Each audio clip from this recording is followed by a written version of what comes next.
काम तो करना है, अब घर पे कर नहीं सकती तो मुझे घर पे बताना पड़ेगा। तो काफ़ी दिन ऐसे प्रोक्रेस्टिनेट कर करके मैंने एक दिन डिसाइड कर लिया कि मैं बताऊँगी, आज तो मैं बता ही दूँगी क्या? कि मैं ये काम करती हूँ और मुझे आगे जा कर के ये सब करना है। मेरे भाई को सबसे पहले पता चला था, तो मेरे भाई ने मेरे साथ डीपी लगाई थी और उसी के किसी दोस्त ने बोला ये तेरी बहन है, इसको तो मैं जानता हूँ, मैं तो बहुत बड़ा फ़ैन हूँ इसका। ओके, जय हिंद मैम। स्टार्ट करते हैं पॉडकास्ट और स्टार्ट करते हैं आपके नाम से, चिन्मय मैम से। हाँ, आपका नाम का मतलब क्या है? मेरे नाम का मतलब मैंने मेरी दादी से पूछा था, क्योंकि मुझे भी उतना ही क्यूरियस हुआ था जितना आपको हुआ है कि क्यों ऐसा। मतलब जब मैं छोटी थी तो मुझे पसंद नहीं था मेरा नाम, टू बी ऑनेस्ट, क्योंकि ये छूटते से लोग बोलते ये तो लड़की का नाम है। फिर मैंने मेरी दादी से एक बार पूछा तो उन्होंने बोला उसका मतलब है पीस ऑफ माइंड। और हमारे घर में बहुत कम लड़कियां हैं, मतलब मेरी बुआ की एक बेटी है और एक मैं बेटी हूँ, बाकी सारे लड़के हैं। तो जब मैं पैदा हुई थी तब मेरी दादी, स्पेसिफिकली मेरी दादी बहुत खुश थी, और मेरे दादा दादी ने ऐसे डिसाइड करके, मेरे दादा ने ऐसे बहुत सोच समझ करके नाम रखा कि नहीं ये हमारे चित्त मन समथिंग कुछ उन्होंने एक्सप्लेन किया था कि ये हमारे मन के लिए बहुत अच्छी है, बहुत शांति देती है हमको, तो चिन्मयी। ओके, पॉडकास्ट ना रियल लाइफ के ऊपर होगा। जो गर्ल्स होती हैं आज के टाइम पे वो क्या फेस करती हैं, ठीक है, जब वो घर से बाहर निकलती हैं तो उन्हें क्या फेस करना पड़ता है। क्योंकि अभी हाल ही में मेरी सिस्टर पुणे गई थी, तो मैंने पॉडकास्ट के बारे में उन्हें बताया कि अभी हम चिन्मय मैम का पॉडकास्ट लेंगे, तो क्या पूछें उनसे। तो उन्होंने बोला राहुल एक क्वेश्चन पूछना कि मैं ना अभी हाल ही में पुणे गए थे, पुणे में जो इवेंट में वो गए थे वहाँ पे 50 लड़के थे और वो एक लड़की थी। तो बोलती वो जो मैं हंस तो रही थी, सबसे बात कर रही थी, लेकिन लग रहा था कि अगर कुछ हो गया तो मतलब कि कोई लड़की आगे आती नहीं है, फिर उसे आगे आने नहीं देता कोई। बहुत सारी चीज़ें हैं। क्या फेस करना पड़ता है उन्हें? स्पेसिफिकली अगर मैं फ़िटनेस की बात करूँ तो आपने देखा होगा कि जो अच्छा भी कर रहे हैं तो बहुत आसान, एक तो ना अपनी सोसाइटी किसी भी लड़की को अगर उसको नीचे दिखाना है वो बहुत आसान है, क्योंकि एकदम डेरोगेटरी उसमें चले जाते हैं कि अगर कोई बॉडी बिल्डिंग कर रही है तो अरे ये तो मर्द है, या कोई फिल्म इंडस्ट्री में है तो ये तो वैसे काम करके है। मतलब समहाउ आप एक ग्रोइंग औरत को ये एक्सेप्ट ही नहीं कर सकते कि वो सही रास्ते से मेहनत करके अपनी कैपेबिलिटी के लिए वहाँ पे बैठी है।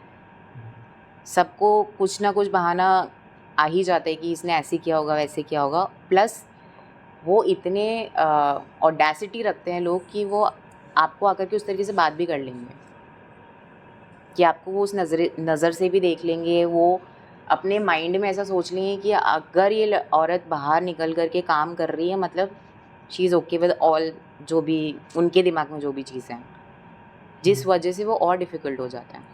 और वही डर है, क्योंकि हमको भी समझ में आती हैं ये बातें, और अगर I am sitting in a room full of man, वो डर मुझे भी होगा, वो इस दुनिया की हर औरत को होगा। आपने क्या फेस किया था जब आप घर से निकले थे? बेसिकली आप स्टोरी बताइए स्टार्टिंग से, आप कैसे निकले? मैं फिटनेस इन्फ्लुएंसिंग मैंने बहुत पहले चालू कर दी थी। आई थिंक 2014 में मैंने चालू कर दी थी। उसके बाद तो मेरे घर वाले मुझे लिए बहुत ज़्यादा प्रोटेक्टिव थे। सो मेरा ग्रेजुएशन मैंने अजमेर से ही किया था, बट देन मुझे अजमेर से बाहर निकलना था बिकॉज़ मुझे कुछ अलग करना था। पढ़ाई तो मेरे बस की बात नहीं थी। तो मैंने इसके लिए मास्टर्स के लिए मैंने घर पे बोला कि मैं बाहर से मास्टर्स करूँगी। तो मेरे पेरेंट्स वर लाइक कि हाँ उसके लिए तो एंट्रेंस क्रैक करना पड़ता है, तुम्हारे तो बस की बात नहीं, कैसे करोगे। बट मैंने मेहनत करके अच्छे से लाइक क्रैक करके I move to Baroda for my masters. मतलब आपके घर वाले स्टार्टिंग से आपको अंडर एस्टिमेट कर रहे थे? हाँ, बट मैं भी थी ना। मतलब मैंने भी किया है ऐसे, मतलब पता नहीं क्यों, मतलब मैं आई रिमेंबर फर्स्ट या सेकंड क्लास तक मैं बहुत अच्छी थी पढ़ने में, बट फिर पता नहीं क्या हुआ, मुझे ऐसा लगा कि पर मैं इतनी मेहनत कर क्यों रही हूँ, तो मैं सिर्फ इतना पढ़ती थी कि मैं पास हो जाऊँ। तो अभी पेरेंट्स को थोड़ा पता है मेरे दिमाग में ये चल रहा है। वो लोग भी, मतलब जब मेरा एडमिशन हुआ था, आई रिमेंबर मेरे सेकेंड हाईएस्ट मार्क्स थे एंट्रेंस एग्ज़ाम में, जिसमें कि उसी कॉलेज के बच्चे बैठे थे, उन्हीं का कोर्स आया था, उसमें मेरे सेकेंड हाईएस्ट मार्क्स थे। तो मेरे पापा भी मुझे ऐसे ब्लैंकली देख रहे थे कि है पोटेंशियल है। मतलब मैं तेरे को मुँह पे बोला था कि तू नहीं कर पाएगी, बट तूने करके दिखाया, मतलब पोटेंशियल है, फिर करती क्यों नहीं? सो और वो चीज़ से मैंने भी ये रियलाइज़ करा था कि मैं एक ऐसी इंसान हूँ कि अगर मुझे कुछ करना है ना तो मैं कर लूँगी। कोई मुझसे कुछ करवा रहा है तो मैं नहीं करूँगी। ना मेरा दिमाग लगेगा, ना मेरा दिल लगेगा। मैं सिर्फ उतना ही करूँगी कि हाँ ठीक है, पास हो जाऊँ। फिर क्या हुआ? सो हाँ, मैं बड़ौदा शिफ्ट हुई थी 2019 में। और तभी मेरा ये इन्फ्लुएंसर मार्केटिंग अच्छा खासा चल रहा था। फिर लॉकडाउन लग गया था, तो घर जाना पड़ा। फिर लॉकडाउन में जब धीरे धीरे खुलना, जून जुलाई में थोड़ा थोड़ा खुलना चालू हो गया था, तो मैं ऐसा होता है ना कि यार मेरे को काम तो करना है, अब घर पे कर नहीं सकती, तो मुझे घर पे बताना पड़ेगा। तो काफ़ी दिन ऐसे प्रोक्रेस्टिनेट कर करके मैंने एक दिन डिसाइड कर लिया कि मैं बताऊँगी। आज तो मैं बता ही दूँगी क्या? कि मैं ये काम करती हूँ और मुझे आगे जा कर के ये सब करना है। और अच्छी किस्मत मेरी इतनी थी कि जिस दिन मैंने डिसाइड किया था, मैंने रात को डिसाइड करके सोई कि कल तो मैं बोल ही दूँगी, क्योंकि थोड़ा डर तो लगता है मम्मी पापा से सबको। पर मैं ऐसी थी कि कल तो मैं बोल ही दूँगी। मैं सुबह उठी और ऐसे न्यूज़ चैनल पे चल रहा है सुशांत सिंह राजपूत ने सुसाइड कर लिया। अब मैं ऐसे 2 मिनट जाकर के हमारे घर में ऐसे बाहर की साइड में थोड़ा जगह है, मैं 2 मिनट जाकर के बैठ गया, मैं बताऊँ नहीं बताऊँ क्या करूँ? फिर मैंने बोला कि छोड़ो यार, लड़ाई तो होनी ही है उस बात पे, तो मैंने जाकर के बता दिया। बहुत स्टूपिड किया मैंने, ये नहीं करना चाहिए था, बट मैंने बता दिया। उसके बाद में 20 दिन बहुत लड़ाई झगड़े, मतलब I still remember, thank God कि मेरा एक बड़ा भाई है जिसने मुझे और मेरे पेरेंट्स दोनों को संभाल लिया, क्योंकि मेंटली इमोशनली हम लोग बहुत हिल गए थे वो 20 दिन में। आई रिमेंबर कि मुझे मेरी दादी के घर भेज दिया था कि हम सामने तो हम लड़े ही जा रहे थे एक दूसरे से कि नहीं मैं तो करूँगी, नहीं नहीं करने देंगे, गंदी लड़ाइयाँ हो रही थी। तो मेरे भाई ने बोला कि दादी के घर भेज देते, तो मैं दादी फैमिली क्या बोली थी झगड़े में? मतलब क्या सिचुएशन था? ये मेरी ना फैमिली बहुत एकेडमिक ओरिएंटेड है।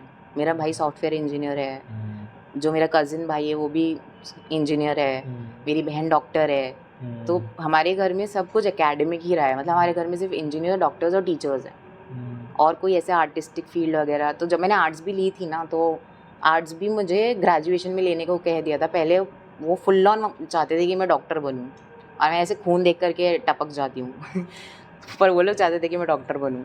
तो 12th भी जैसे तैसे मैंने पास कर ली थी, फिर मैं ऐसे हो गई थी कि नहीं मैं नहीं कर रही अब साइंस, तो मुझे आर्ट्स दिलाया था। तो लिटरली मेरी दादी ऐसे थी कि अब तो क्या ही है, शादी करोगी, आर्ट्स ले लिए, मतलब वो वाला माइंडसेट उन लोगों का।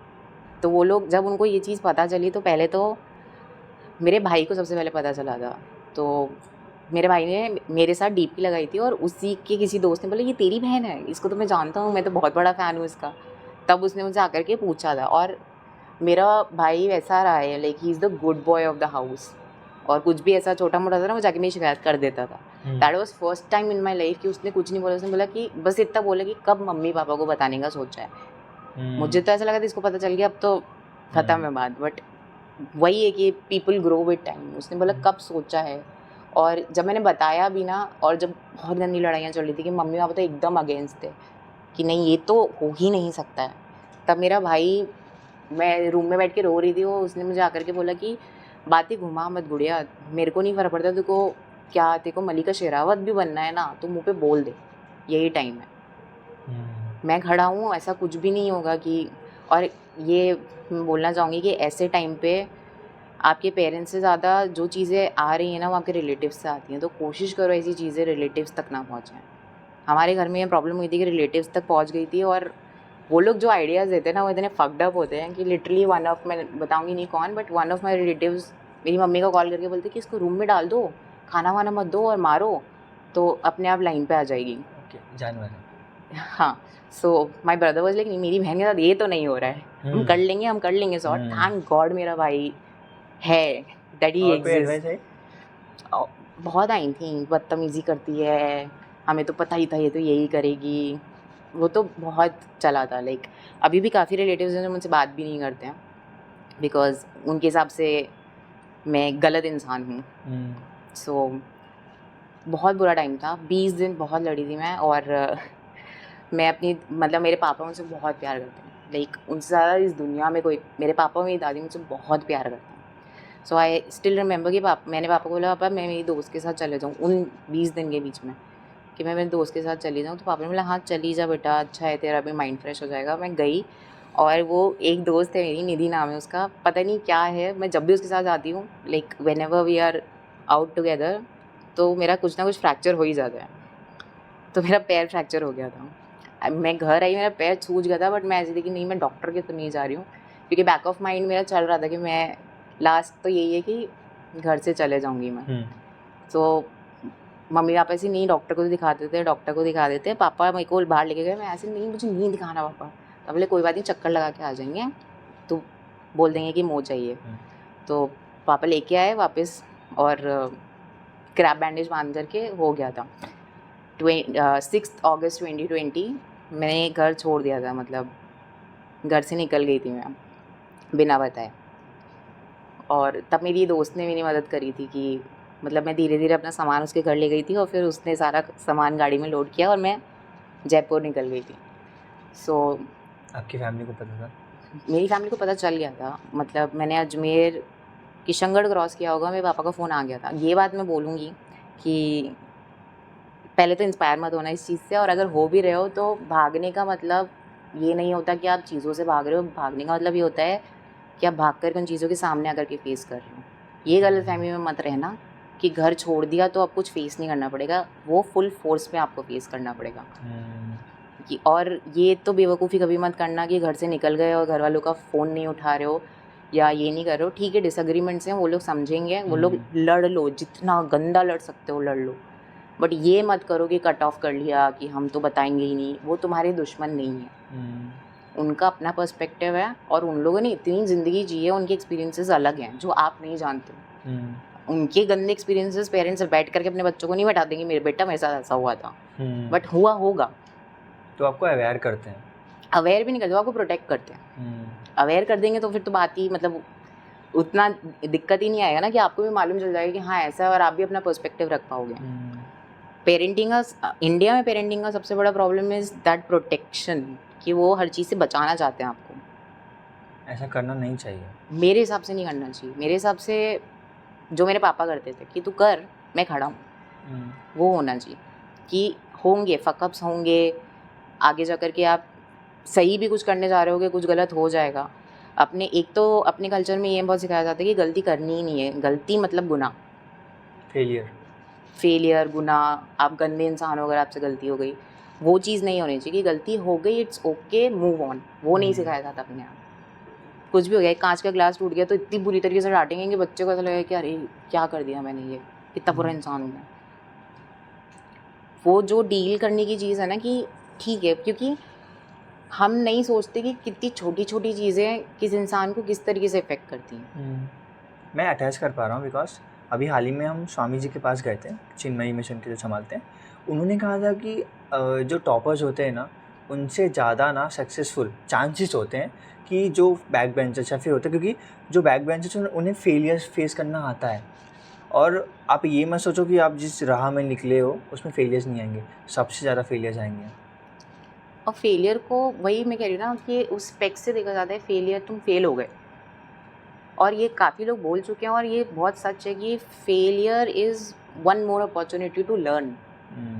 उसको ये मत सोचो कि ज़िंदगी ख़त्म हो गई, ये सोचो कि एक और चांस मिला सीखने का। जब वो एटीट्यूड होगा तो मेरे ख्याल से काफ़ी प्रॉब्लम सोसाइटी की कम हो जाएंगी, और वो एटीट्यूड पेरेंट्स से आता है। जो एक और थॉट जो मेरे दिमाग में काफ़ी बार आते हैं कि पेरेंट्स ऐसा बच्चों को बोलते हैं कि झूठ बोलते हो तुम, पेरेंट्स से झूठ नहीं बोलना चाहिए। कोई भी बच्चा ये इंस्टिंक्ट से पैदा ही नहीं होता कि वो अपने पेरेंट्स से झूठ बोलेगा।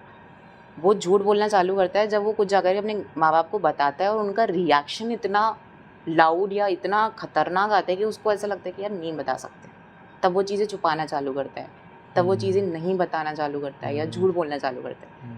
अगर आप वही चीज़ को कामली हैंडल कर लो तो शायद वो आकर के बता भी दे, क्योंकि मैंने कोई झूठा बच्चा पैदा होते से तो नहीं देखा। क्यों बोलते कि इनोसेंस सब कुछ सामने ही है छोटे बच्चों का, कि सारी चीज़ें एकदम क्लियर है। क्यों? क्योंकि उनको है ही नहीं ना, वो तो होता ही नहीं, किसी इंसान में नहीं होता, कोई झूठा पैदा नहीं होता। उसके सर्कमस्टांसेस उसको किस तरीके से डील। अब अगर कोई चीज़ मुझे मालूम है कि मेरी मम्मी हैंडल नहीं कर सकती तो मैं नहीं बताऊँगी। वहीं अगर मेरे मम्मी या मेरे पापा उस चीज़ को हैंडल कर सकते हैं, समझने की कोशिश करेंगे, मेरा पर्सपेक्टिव समझने की कोशिश करेंगे, कामली बात करेंगे, तो मैं बताऊँगी। कम टू स्टोरी, 20 डेज़ के बाद जब बाहर चले गए घर से, तो डैड का कॉल आया तो आपने क्या किया? पापा ने कहा कि घर वापस आजा, अपन बात करेंगे, कुछ मिडिल ग्राउंड्स निकालेंगे। मैंने कहा वापस तो नहीं आ रही मैं। फिर रिप्लाई क्या मैं आया? चले गई थी। पापा ने कोशिश करी, आजा बेटा बात कर लेंगे। मम्मी का भी फ़ोन आया, मम्मी से तो मैंने बात नहीं करी थी, मम्मी से तो मैं बहुत गुस्सा थी। तो उसके बाद भी काफ़ी टाइम पर आई डिड मेक श्योर कि उनको ऐसा ना लगे कि मैं सेफ़ नहीं। मैं कहाँ गई, किधर गई, मैंने वीडियो कॉल भी करा, सब कुछ उनको उतना प्रोटेक्टेड तो मैंने रखा था कि उनको ऐसा भी नहीं करना कि वो परेशान ही हो जाएँ एकदम। मतलब ऑफ कोर्स परेशान तो वो ऑलरेडी थे, बट पुलिस कंप्लेन ना कर दे, मेरी बेटी बेचारी खो गई। नहीं पुलिस कंप्लेन तो मतलब अगर मेरी मम्मी को करना होता तो फ़र्क नहीं पड़ता, वो कर देती। सो उसका मुझे डर नहीं था, पुलिस कंप्लेन वगैरह का डर नहीं था। पर मुझे ज़्यादा ये था कि क्योंकि जितना प्यार मुझसे मेरे पापा करते हैं उतना मैं भी उनसे करती हूँ, तो मुझे ज़्यादा ये था कि मेरे पापा बहुत जल्दी पैनिक हो जाते हैं, स्पेसिफिकली मेरे भाई को लेके, मम्मी को लेके, तो वो बहुत जल्दी पैनिक हो जाते हैं। तो आई मेड श्योर कि वो जितनी बार फ़ोन कर रहे हैं, जो पूछ रहे हैं, सब चीज़ों का जवाब दूँ। पर मेन टॉपिक वही रहा था कि ये सेफ़ नहीं है, ये नहीं करना है। और मैं ना बहुत इंट्रोवर्ट थी उस टाइम पे भी। मेरा एक्टिंग स्कूल के बाद में मैं थोड़ी ओपन हुई हूँ, पर उससे पहले मैं बहुत इंट्रोवर्ट थी। तो मुझे आज भी याद है, वो फ़ोन पे मेरे को पापा बोल रहे हैं कि तुम इंट्रोवर्ट हो, और इंट्रोवर्ट लोग तो सुसाइड ही करते हैं, दे तो एंड अप दैट वे। तो उनको वो बहुत ज़्यादा डर था कि ये मतलब क्योंकि सिचुएशन ऐसी हो गई है, घर से चली गई है, कौन ही है उसके पास में, तो सुसाइड ना कर ले, वो वाली चीज़। फिर क्या हुआ मैम? जब फिर आप इंडस्ट्री में आए तो ये इंडस्ट्री को आपने फेस कैसे किया? फेस कैसे किया, तो मैं क्योंकि मेरे को खुद को भी मेरा मालूम था कि मैं एकदम से बॉम्बे तो हैंडल नहीं कर सकती, इसीलिए मैं बड़ौदा गई थी। फिर कुछ टाइम में जयपुर भी रही थी, और मैंने कोर्सेज़ ढूंढे क्योंकि मुझे ऐसे रैंडमली नहीं आना था कि क्लूलेसली आ गए बॉम्बे, और आना भी नहीं चाहिए, ऑनेस्टली सबके बस की बात नहीं है। तो मैं कोर्स के थ्रू आई थी। मैंने जब 3 महीने का कोर्स करा, तो एक बॉम्बे सिटी ओवरवेलमिंग है किसी इंसान के लिए, आकर के बॉम्बे में सेटल होने के लिए उसको 2 से 3 महीने लगेंगे। मतलब मुझे याद है, मैं जब आई थी, मैं पूरा दिन रोई हूँ कि मेरे से नहीं हो रहा हैंडल, कि ये क्या है, सब भाग रहे हैं, इतना बड़ा सिटी है, कुछ समझ में नहीं आ रहा है, कहाँ जाऊँ, क्या करूँ। बहुत अलग ही वाइब है, मतलब जितनी अच्छी लगती है ना जब घूमने आते हो कि अरे नहीं बॉम्बे शिफ्ट होना है, जब आप शिफ्ट हो जाते हो वो उतनी अच्छी नहीं लगती है। ओके मैम, मेरा सेकंड क्वेश्चन ये है कि जब आपने अपनी फर्स्ट मूवी या फिर जिसमें आपने काम किया, तो वो फर्स्ट डे आपका कैसा था? मेरा अच्छा था, थोड़ी घबराई भी थी क्योंकि फर्स्ट टाइम था। मेरा पहला ऐड था, डिजिटल ऐड था एसबीआई के लिए। SBI bank? हाँ, एसबीआई बैंक के लिए। तो मैं थोड़ी घबराई भी थी, टू बी ऑनेस्ट, नर्वस हो गई थी। सब सीखा था, सब कुछ था, और मैं अच्छी थी अपने एक्टिंग स्कूल में। मतलब फर्स्ट डे पे भी मैं कैमरा पे नहीं डरी थी, बट हमको कहते थे वो एक्टिंग स्कूल में कि जब रियल लाइफ में जाओगे ना तो ऐसा हो ही नहीं सकता कि नर्वस ना हो, और मैं हो गई थी। बट थैंकफुली मेरे जो डायरेक्टर थे वो अच्छे थे। मतलब मैंने ऐसा सुना है कि बहुत स्ट्रिक्ट होते हैं डायरेक्टर्स, कुछ भी बोल देते हैं, वो अच्छे थे। मतलब मैं अभी तक 2 चीज़ें करी है मैंने, दोनों में मेरे डायरेक्टर्स वो गुड, कि वो एकदम ऐसे गुस्सा नहीं करते थे। तो अच्छा था ओवरऑल एक्सपीरियंस। बट हाँ, वैसा नहीं था जैसे मैं सोचा कि हाँ फुल कॉन्फिडेंस में सब हो जाएगा, वैसा तो नहीं था।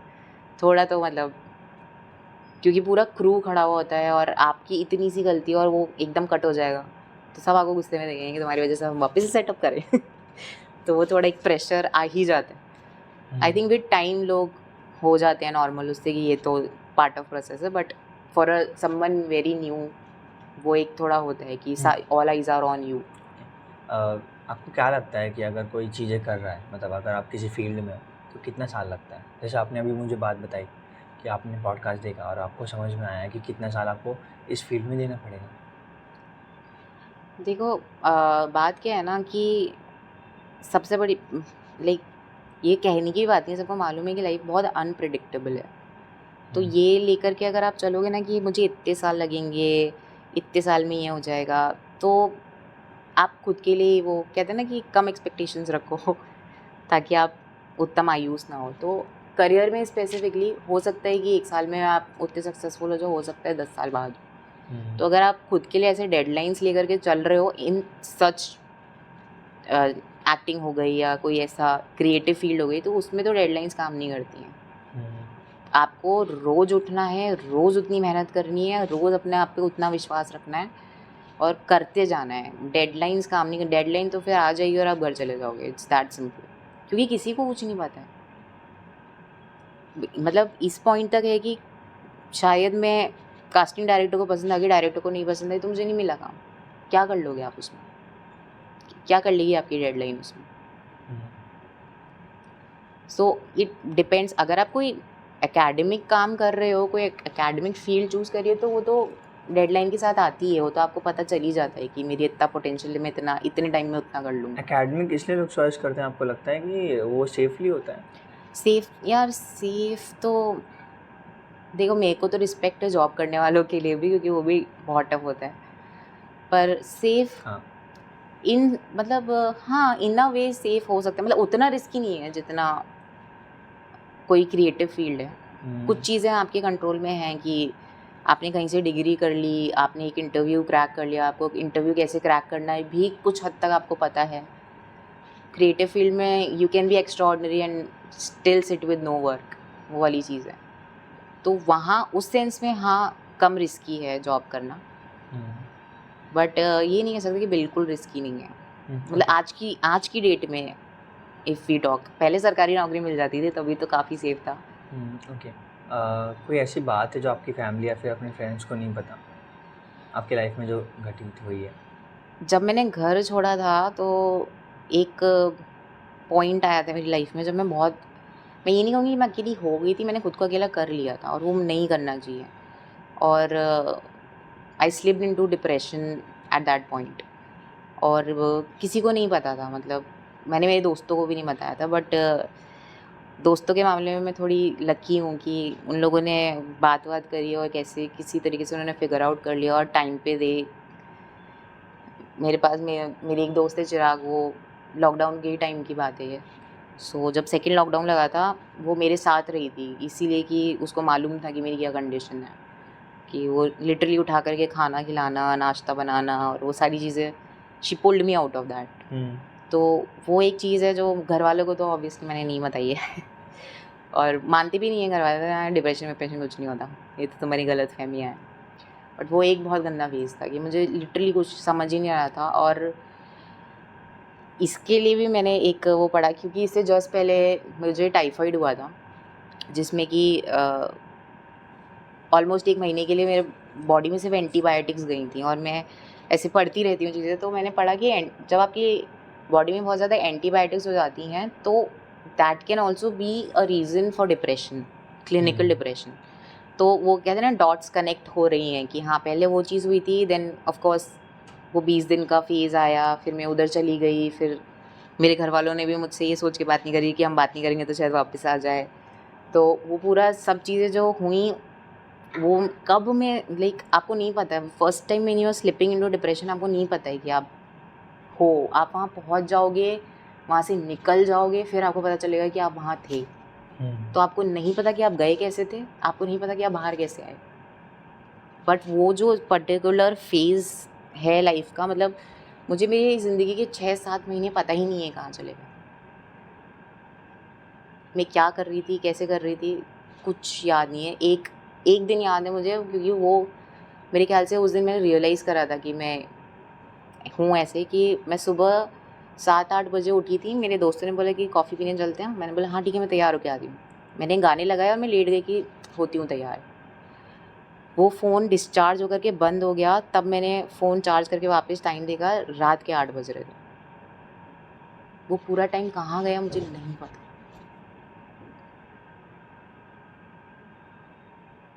और उस दिन मुझे हिट हुआ था कि something is very wrong with me.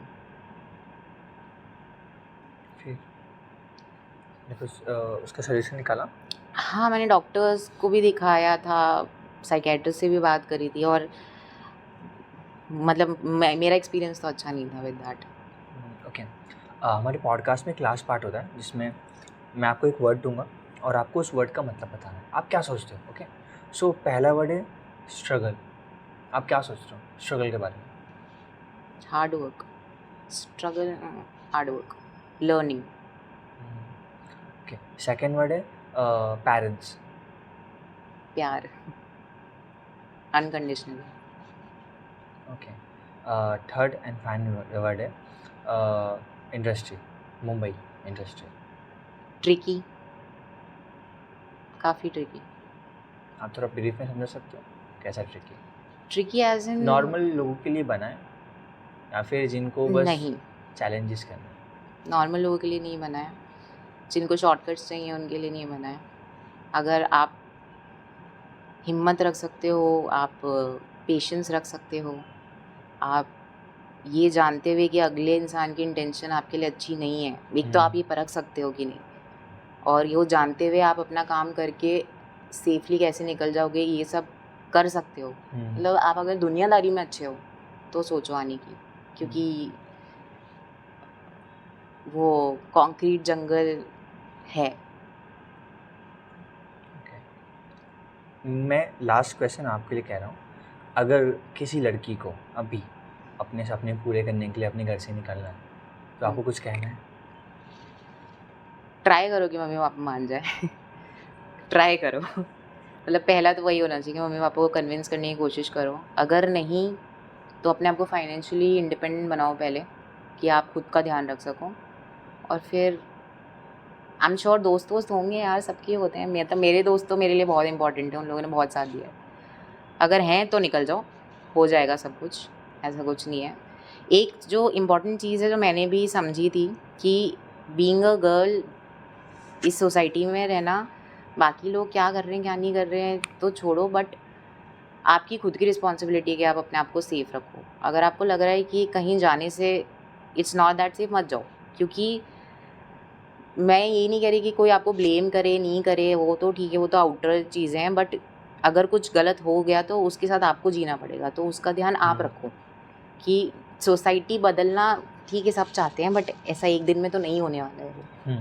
तो और कहीं ना कहीं है आपकी रिस्पॉन्सिबिलिटी है कि मैं तो ये भी नहीं कह रही कि मम्मी पापा को क्या होगा किसको क्या होगा, आपको उसके साथ जीना पड़ेगा। तो बेटर है कि टेक योर प्रिकॉशंस, और इतना तो समझ में आ जाता है कि कहाँ सही है कहाँ गलत है। फिर भी अगर कुछ ऐसा होता है तो अपने आप को वो काबिल बनाओ कि वर्स्ट कंडीशंस में आप कैसे हैंडल करोगे। कुछ भी हो, सेल्फ डिफेंस हो या मुंह पे बोलना सीखो। बहुत सारी लड़कियों की प्रॉब्लम होती है कि बोल नहीं पाती, कि कुछ गलत भी हो रहा है तो चुप हो जाएंगी, सहम जाएंगी।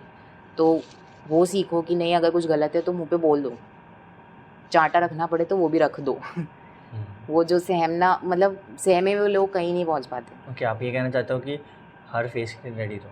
हाँ, अपने आप को उतना प्रिपेयर कर लो घर पे ही, उसके बाद में घर के बाहर निकलो, क्योंकि अदरवाइज़ तो दुनिया तो मतलब बहुत बुरी है, उतनी अच्छी नहीं है। आपके हाँ, आपके खुद के लोग अगर हैं आपको प्रोटेक्ट करने के लिए तो बहुत अच्छी बात है। और दोस्त अच्छे बनाओ, और लड़की होने के नाते लड़कियां दोस्त अच्छी बनाओ, क्योंकि जो वो समझ पाएंगी वो लड़के दोस्त नहीं समझ पाएंगे। लड़के दोस्त भी बनाओ क्योंकि जो वो हैंडल कर पाएंगे वो लड़कियां नहीं कर पाएंगी। बट ऐसे दोस्त बनाओ कि जो तुमको दिल से चाहते। जैसे मेरी जो 2-3 जितनी भी दोस्त हैं वो सब स्कूल टाइम से दोस्त हैं, मतलब हम सेम मैन में जाते थे, ऐसे दोस्त हैं। तो मुझे ऐसे एक्सप्लेन नहीं करना पड़ता, या ऐसा कुछ नहीं है कि वो मुझे जज कर लेंगे, ऐसा कुछ भी। वो एक राइड और डाई टाइप का चीज़ है, तो ऐसे दोस्त तो होने चाहिए। अगर वो नहीं है तो फिर पता नहीं, मतलब होने चाहिए लोग, मुझे ऐसा लगता है कि अच्छे दोस्त बनो और अच्छे दोस्त बनाओ।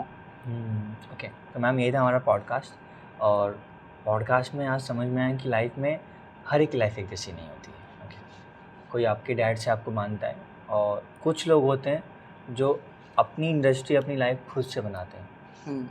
आज शाहरुख खान है वहाँ पर, तो वो अपनी उससे बने, उन्होंने किसी का नाम नहीं लिया है। हाँ, ये मेरे को बोलना है, सॉरी मैं आपको कट कर रही हूँ, कि मैं इतना टाइम, मतलब जितना भी टाइम मुझे हुआ है कि ना, बहुत शाहरुख खान का बहुत एग्जांपल देते हैं, लाइक जो स्ट्रगलिंग एक्टर्स है कि हाँ शाहरुख खान भी तो है, शाहरुख खान भी तो है। बट एक बेसिक डिफरेंस जो मैंने देखा है ना शाहरुख खान में और एक जो कहते हैं स्ट्रगलिंग एक्टर में, कि शाहरुख खान जब स्ट्रगल वर्ड अपन यूज़ करते हैं वो फेज़ में भी था ना, तो वो उस फेज़ को भी इंजॉय कर रहा था।